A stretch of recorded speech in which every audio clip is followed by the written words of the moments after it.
Yo, yo, what up, my beautiful dowdies? How's everyone doing today? I'm your host, Fao. Let's talk about Wuthering Waves. Kuro Games, the creators or the developers from Wuthering Waves, are really going at war with Hoyoverse right now. They're really trying to step up their game, communicate well, show them that they're capable of improving their game, and even pushing it as far as making certain patches come earlier so they don't clash with the release of ZZZ. I think this is beneficial for everyone in the gacha space. Anyone that is liking Genshin Impact, Star Rail, ZZZ when it comes out, or Wuthering Waves, everyone is winning in my opinion. We can clearly see what the pressure of Wuthering Waves or Kuro Games, what it is doing to Hoyoverse. We got a Genshin Impact update that I never thought I would see again. It was not the greatest update ever in my opinion, and did not change that much, but it was still a big change. They increased the resin cap, the stamina system in Genshin Impact. They increased it. It's not going to change that much because the actual every one resin for blah blah so on minutes, that needs to be decreased for it actually to take impact. But it's still a change, and it's still going to make people happy that play Genshin Impact. It's still a change for the better. And I think a lot of people maybe don't realize that. Yes, there's a lot of Wuthering Wave haters, Genshin Impact haters, but maybe what these haters don't realize is that competition brings both parties up. Let's take an example here. If you have a car, you have a Ferrari and a Lamborghini. Ferrari is a company and the Lamborghini is a company. Both companies are trying to get as much money from the consumer to sell their car. You cannot sell your car if the other product is way better than your product. If Wuthering Waves now actually makes a quote-unquote better Genshin Impact, then all the Genshin Impact players would by default go to Wuthering Waves. This is not going to happen because I personally think these are two completely separate games, and I think Genshin Impact is more of a child casual Nintendo style game. There's nothing wrong with that. There's a lot of people that like that, the comfort and just the goofing around. That is completely fine. And Wuthering Waves would be the more hardcore, Souls-like, grind-fast archetype. You know, that would be more that side. Now, in life, we all like different things. If you like more comfortable, you go play Genshin Impact. If you like hardcore, you play Wuthering Waves. They both have a selling point. However, there are similarities, and the companies are trying to get as much players here. So now let's say that Wuthering Waves, Kuro Games, make such a good game. They are replying to our complaints. Like they're stepping up. They're doing a lot of crazy stuff. Genshin Impact has to respond if Wuthering Waves would actually take off too hard for the like of their numbers. Genshin Impact has to react to Wuthering Waves or Kuro Games if they want to stay at the top. The biggest move I've ever seen a game developer make, taking their 1.1 patch, their second patch they have in the game, and making sure it releases earlier so it's not clashing with the ZZZ release. So for the people that didn't know this, Zenless Zone Zero came out, finally got a release date, and it was gonna release on the same date 1.1 from Wuthering Waves was gonna come out. This is of course going to be extremely bad for Wuthering Waves or for Kuro Games because everyone will try Zenless Zone Zero. Whether it is having bad reviews or you don't like it or you do like it, whatever, a lot of people are going to try just to see if it's actually that bad or if maybe it's really good, you know? It's free. Anyone can try it. There's going to be a lot of downloads on that day. Imagine your new patch, your new game that is just brand new, is being released on a game that has been very anticipated, quote unquote, right? No one will go on 1.1 of Wuthering Waves. Most of the players are going to be on Zenless Zone Zero. So Kuro Games was like, nah, not on my watch. We're going to release it earlier so we don't clash with every single patch from Zenless Zone Zero.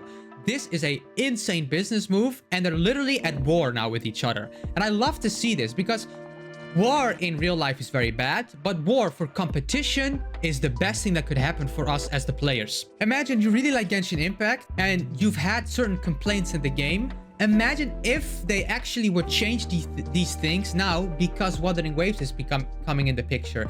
They have to now improve or else they're going to lose players rapidly.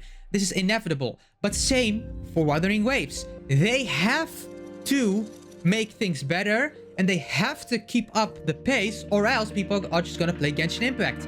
Star Rail is in the same boat. They're still from the same company. Star Rail is, in my opinion, Star Rail is like a really great game. Star Rail is a little bit like the child and the parents are fighting the whole time and the child is like watching like, maybe you guys should divorce, you know? That's Star Rail right now. But Star Rail still has to keep up and also put out stuff, or else that is also going to be quote-unquote more forgotten. Xenozone Zero has to step up. All of these games, all of these teams and these games and these developers have to step up their game so they actually get a player base and they generate money for their companies. This is just a business strategy. It is what it is. You can hate it or love it, but they are trying to get as much players and as much money. So there's no losing team here for the consumers, for us, for the player base, because we can only expect better patches, better things, and better gameplay. Hey, pause the video right now.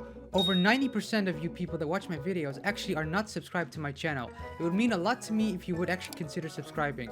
It's free and you can always change your mind after. Let's continue with the video. Now, however, Genshin Impact has been known for not addressing critical issues in the game. Because they were so dominant, there was no competition, they didn't have to change it, which makes sense in my opinion. It's sad for the players, but it does make sense. So now, if you like Genshin Impact, and Hoyoverse actually might start trying, we don't know if they actually care. If I have a #1 game as a developer, I would try my best to keep that a #1 game if all of a sudden another game is going to take my players. So they almost have to respond. And I'm so curious and I'm so excited to see how this war and how this clash is going to develop and how it's going to turn out. Because I think as a player, if you hate Genshin Impact, if you hate Wuthering Waves, whatever it is, I think we only benefit from this. And we can only see light in each other's game. And I think that is a very, very big W for everyone. Because you have to imagine, let's say there's a person, let's say there's a player that plays Wuthering Waves, Star Rail, and Genshin Impact. It's his birthday. He gets 100 euros from his parents or from whoever, you know, and they're like, okay, this 100 euros, I want to spend on a gacha game. On one of the 3 I play. And it's on few new patches. Every game that he plays has a new character that just came out. And he needs 100 euros for every single account to get that specific character. The character that looks the best or that he is the most interested in, that's where the money is going to go. So this is very, very good for every aspect of these games. Not just gameplay. Expect better character designs, better events, right? It is very, very, very cool to see them go beyond their limits now. Jinxie and Shangli are coming out, and Firefly is coming out from Star Rail, and I think Chlorint in Genshin Impact, correct me if I'm wrong, that's the newest character also coming out there. The best character design, the most fun playtime, the most fun to play character, that's where the money will go 9 out of 10 times for this certain person. So it's beneficial on every single level. And I love to see this. And I'm very excited to see the next year for gacha games as a whole. Because new gacha games have to compete with all of these games combined. So even if there's new gacha games coming up, like a Project Mugen, don't forget about that game. I was very hyped for that game. Project Mugen is also kind of an open world game. It's more of a GTA Spider-Man game in my opinion. That game has to step up to compete with Genshin, Wuthering Waves, Star Rail, and ZZZ all combined. That if they want players and they want engaging content and they want players actually to play their game and keep playing, they would have to step up as well. They would have new ideas. They would need original ideas. They would need good updates. They would need good character designs. All of these things would need to take place for them to compete in this space. And this is only beneficial for the whole gacha scene. And I'm super excited to see what the next year is going to be. Let me know in the comments down below what you guys think about this. If it's not as big of a deal, if you're excited for it as well, what your favorite game is, and how this is going to unravel and how this is going to go. If you think Wuthering Waves is going to succeed, or if it's going to be after 6 months, no one's even going to look at the game. I would love to hear guys' takes and stances on how this is going to go and where these games are going to take place in a few months from now. I'm very excited and I'm super thrilled to see where these developers and where these games are going to stand. I am very excited to see this clash. And let me know what you guys think. Make sure to like and subscribe. It really helps out the channel and means the world to me if you could do that. Make sure to join the Discord. Everyone's welcome. I'm trying to grow the community even further. And if you want to support the channel even further, then become a member. I love you all, and I'll see everyone in the next video. Take care. Peace.